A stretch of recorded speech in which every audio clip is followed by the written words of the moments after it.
Hello friend, welcome to my second blog. দেখো, জগন্নাথ পুজোর দিনের এইটা ব্লগ।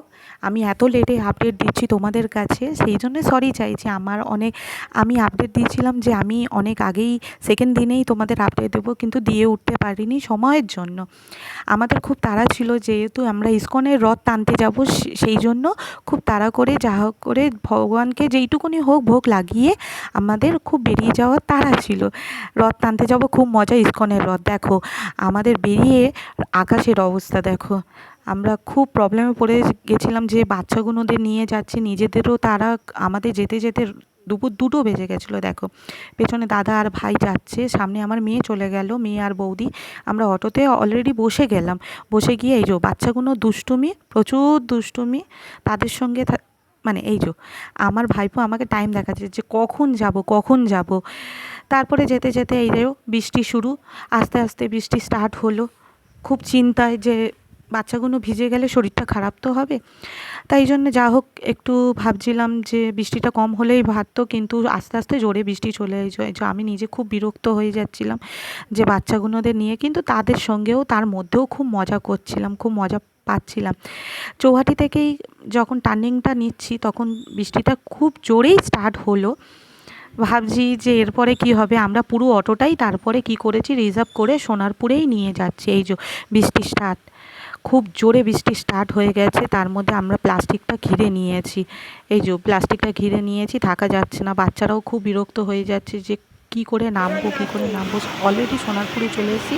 এই দেখো তোমরা বুঝতে পারবে, দেখো কত জোরে বৃষ্টিটা হচ্ছে। অলরেডি এই ট্রেনটা আমরা ছেড়ে দিয়েছি, কেন এত তাড়াহুড়ো করে বাচ্চাদের নিয়ে যাওয়া সম্ভব না, স্লিপও খাবো। তার মধ্যে বাচ্চাদের খিদে পেয়ে গেছে, ওর মামা তাদেরকে খাওয়াচ্ছে। এই যে আমি দাঁড়িয়ে আছি, এই ভিডিওটা আমার বৌদি আমাকে করে দিচ্ছে যে দে আমিও তোকে একটু ভিডিও করে। আমি একা একাই করি, আমার কোনো ক্যামেরা ধরার মানুষ নেই, আমি একা একাই ভিডিওগুলো করে এডিট করছি। আচ্ছা, তারপরে দেখো আমি কি করব, এই যে বৃষ্টির মধ্যে ভিডিওটা তুলে যাচ্ছে আমার বৌদি। আর খিদেও পেয়ে গেছে, কিন্তু আমার খুব টার্গেট যে আমি রথ টানতে যাব। এই যে আমি বলছি যে দেখো কত বৃষ্টি হচ্ছে, বাবা রে বাবা। এই যে বলছি বাবা, কি আমি বিরক্ত হয়ে গেছে, কেন অলরেডি আমি পুরো ভিজে আছি, যে কি করব। সামনে ভাই দাঁড়িয়ে আছে, সব মানুষই ওয়েট করছে। হ্যাঁ, আমার বৌদি ভাবছিল সেলফি তুলছি, ও সেলফি তুলে আমি ভিডিও করে ফেলেছি।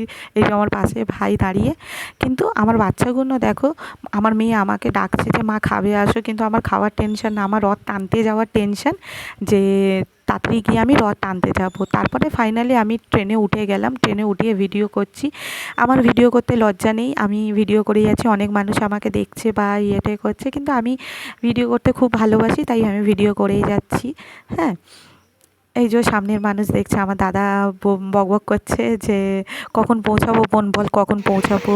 এই যে আমরা গড়িয়া স্টেশনে চলে এসেছি, গড়িয়া স্টেশনের নিচ থেকেই মেট্রো, মজা পাচ্ছিলাম। এই যে আমি লোকাল ট্রেনে লোকাল ট্রেনে মটর ভাজা কিনে এই যে চেবাতে চেবাতে যাচ্ছি, নিচে নামছি। আমার মেয়ে বলছে মা খুব আস্তে আস্তে নামো, নাহলে পড়ে যাবে, খুব আস্তে আস্তে নামো। অলরেডি ঢুকে গেছি গড়িয়া স্টেশনের মেট্রোতে। দেখো মেয়েগুলো কত সুন্দর সেজেছে, ইস্কনে নাচতে নাচতে যাবে, খুব সুন্দর লাগছে, এত ভালো লাগছে ওদের। ওদের দেখে মনে হচ্ছে যে আমিও যদি এমন সুন্দর করে সাজতে পারতাম।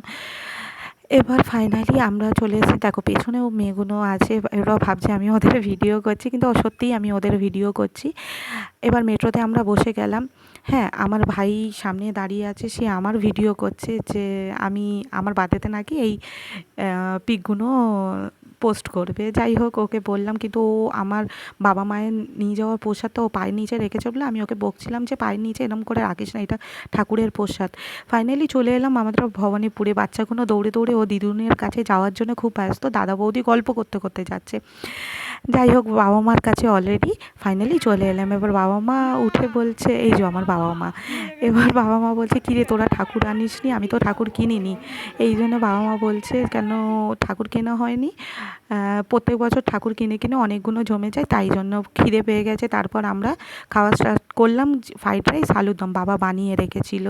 যাই হোক পরের ভিডিওতে তোমাদের রথের পুরো আয়োজনটা দেবো সবাইকে। এই মতন টাটা।